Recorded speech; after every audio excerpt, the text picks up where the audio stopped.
Regarding Gallipoli, Turkey, World War I. Yes, Australian troops, ANZACs, were sent to the incorrect place for the attempt to get ashore at Gallipoli, Turkey. United States of America military, those involved were in what is called the Air Force, researched the coastline of Turkey and chose a particularly bad place for the Australian troops, ANZACs, to be sent, then settled on coordinates for the place. They usually say around 4 miles off course, compared to the original place chosen.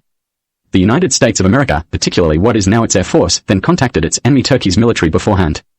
They explained they were going to try to give Australian troops, ANZACs, incorrect coordinates, told the Turkish military where the chosen place was going to be, told them to set up their weapons to be ready, then asked them to also set up to take film and still photographs of the landing, so the USA could keep the images as souvenirs. They then had members of the French military deliberately send incorrect coordinates to the Australian troops, ANZACs, for the attempt to get ashore. A blatant war crime against Australians, ANZACs, committed by a very small minority of French military involved, that they all, France, USA, Turkey, carry on about incessantly, along with other lunatics. Lunatics formed the three countries can be like an axis of evil, incessantly committing further crimes in the same method or theme, like robotic racists.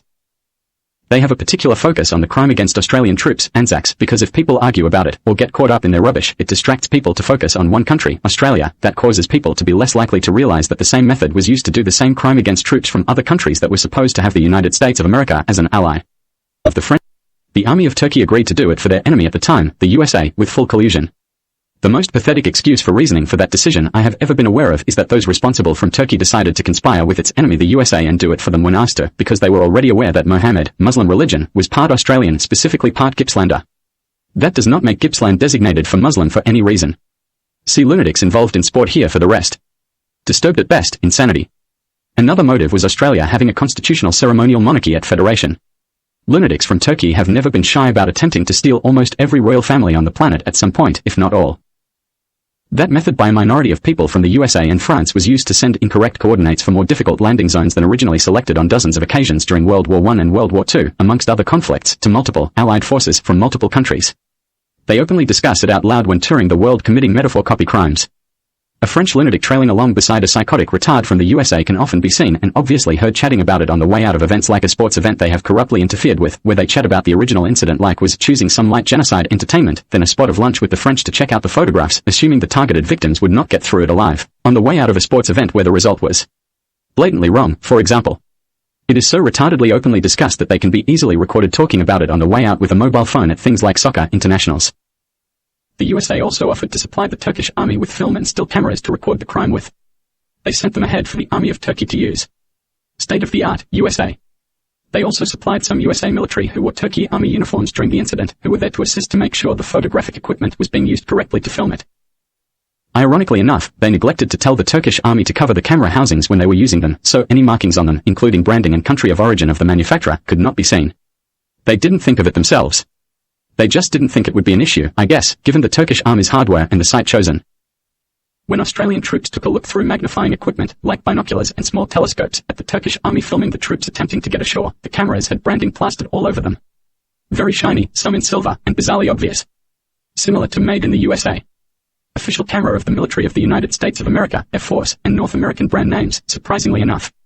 They were really the official cameras of the military of the United States of America in use for it. All three have an incessant habit of choosing bits of coastline, etc., that match the bit called Gallipoli in Turkey WW1 to set up organized crime and terrorism bases. There is always some moron pretending to be a member of the French military sending incorrect coordinates to Australian troops, ANZACs, via WW1 means 24/7 in a uniform costume somewhere. After heavy losses, there was a change of plan to attempt to facilitate a safer landing by on-site ANZAC command. The decision was made to upturn landing boats when they were not being scanned by searchlights in the shallower water, then pretend they were boats that failed to make it to shore, drifting along the coastline to a more suitable place to get ashore, no matter how many trips it took to do it. Always trying to repeat the same pattern along the shore with troops underneath holding the boats up with whatever they could. Loose troops caught on and suddenly popped up from under the overturned boats for some air to try to get to shore as well. Including the odd surprise Armenian soldier trying to get away from the Turkish Army. As a side note, none of the USA military operatives dressed in Turkiye Army uniforms made it out alive from Gallipoli. The undeveloped film and the motion picture film canisters were all confiscated during combat, with no exceptions. They never bothered to plan a way to get the film out of the site. Those reels of undeveloped film were put in chemical baths to make sure that useful projector reels would not be able to be displayed from them. With the thought that they may have been destined for cinemas in North America in mind. When that process was completed, brave souls then went through the process of developing the damaged film and watching it to make sure it was not usable. It wasn't. Flickering blurry silhouette flashing shapes like interference was all that was left, but still faintly obvious to the pre-educated viewer. Without the long view details, just the remaining shapes from the short view of camera slightly behind a Turkish machine gun. Some of the flickering vague details in the developed reels were then added to Australian cinema productions already released before World War I and after, that was sent to North America. Regardless of opinions on it. One classic example is footage from the first full-length feature film made in Australia, called The Collusion, originally filmed in 1906, approximately. The surviving footage seen on sites like YouTube has the barely discernible confiscated and chemical bath destroyed film added to the original film reels, including a section where the film turns red. Possibly a blood-soaked flag of Turkey or the USA. Like a dual reel turned into one merged roll. Flickering cardboard cut out like faint silhouettes. Trying to mess with people's mind like that was very thin, very quickly. Only still photographs made it back to the USA. They pore over the pathetic collection of still photographs daily. Stand around stalking people using modern technology holding copies in their hands. The USA ended up with bulk photographs of Australian military personnel, ANZACs, on shore away from the chosen crime site, soaked wet from the nipples down due to wading ashore underneath the landing boats, amongst others.